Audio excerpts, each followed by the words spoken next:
Društvo izgnancev Kranj, katerega vodim po smrti moje mame, je pravzaprav lansko leto organiziralo takšno srečanje in vemo, da je organizacija takega srečanja kar en tak lušten zalogaj, da je veliko stvari treba pripraviti in seveda z vsem spoštovanjem smo prišli tudi na to srečanje, ki so ga letos pripravili v Radovljici.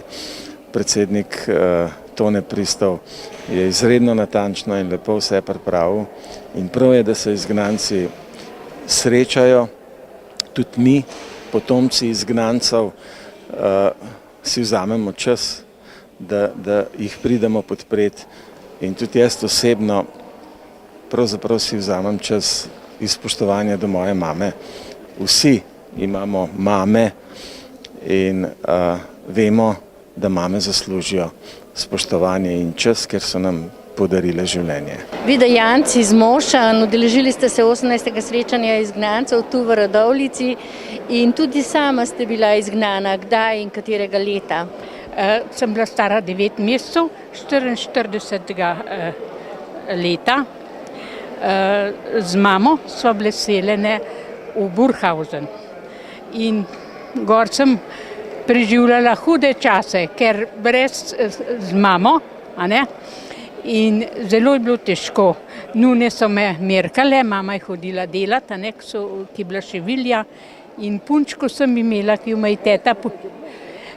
je teta poslala gor, sem se igrala z njo in zelo je bilo kruto. Koliko časa ste ostale v taborišču? 13 mesecev. In kje je to taborišče? Burghausen, to je ob reki, če greš od Salce gor, lih v Burghausen tam prideš, tam izvira nek poj ta reka. Je bilo še več izgnancev iz vsega konca, iz Gorenjske? Ja, veliko, tamle s Kamne Gorice, ena gospa pa. Tako preživeli. Pol sem bila 2 let pa pol stara, nemšk nisem nič znala, slovensk nič. Starata je rekel, bo ta otrok kjerkrat govoril kranjsk. Ja, pa uši sem prinesla, pa vse hudo je bilo. Polona noč, vi prihajate iz Bleda. Kam ste bili vi izgnani in katerega leta? 41, julija meseca 41.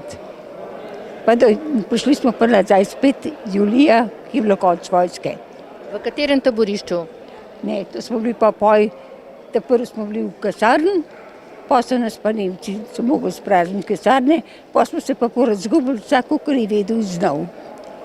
Moj oče je šel pa delati v Smederevo, ki je tu železarna, in pa smo bili z začetka do konca v Smederevo. In kako se spominjate teh časov? A veste, da nekako, da bi bilo to pozabljeno za mene. Veliko se spomnim, tako me pa tako nekako, tako da je namenoma to z mene zdaj to ven šlo.